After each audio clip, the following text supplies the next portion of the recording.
Education should be man making and character building. एक सार्वत्रिक विकास व्यक्तिमत्वाचा याच्यात होतो आणि विद्यार्थ्याचं एक माणूस म्हणून चरित्र इथे निर्माण होत असतं. तर अशामध्ये जसं तुम्ही म्हणालात की शाळेला काही लिमिटेशन्स आहेत किंवा त्या परिस्थितीला काही लिमिटेशन्स असू शकतात.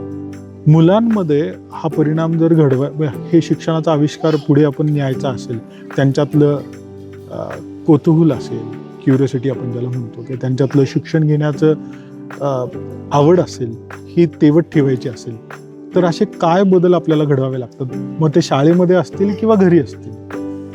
मुळात पहिल्यांदा ही भूमिका समजून घ्यायचा प्रयत्न शिक्षकांनी केला पाहिजे आणि पालकांचं तर फार मोठं प्रशिक्षण झालं पाहिजे.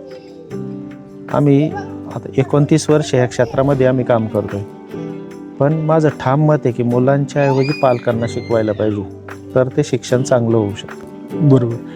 कारण इथं ज्या पद्धतीच्या गोष्टी आपण मुलांसोबत बोलतो, जी व्हॉकॅब्युलरी आपण तिथं वापरतो, तशा पद्धतीचं कल्चर डेव्हलप होतं. हे डेव्हलप होत असताना तिथं म्हणजे नकळत फार मोठ्या चुका तिथं पालक करत असतो. कदाचित कधी कधी त्या चुका शिक्षक म्हणून आमच्याकडून पण होतात.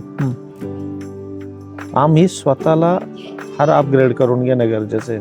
आमच्या शिक्षकांनी आम्हाला शिकवलं, त्याच्याच अलीकडं पलीकडं आम्ही आज पण आहे.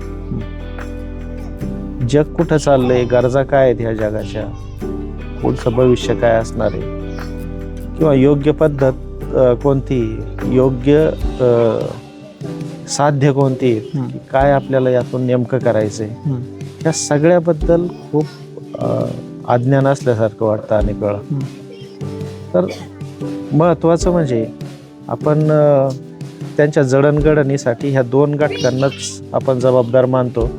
पण आज शिक्षण म्हणून त्याच्यावर जर कोणी वाईट परिणाम करत असेल, तर मग जर आपण त्यांच्या जडणघडणीसाठी विद्यार्थ्यांच्या ह्या 2च घटकांना जबाबदार धरतोय, तर आज जे प्रॉब्लेम उभे आहेत, समस्या आहेत ज्या, किंवा शिक्षणाबद्दल जे अडथळे म्हणू शकतो, ते पण हे 2च आहेत.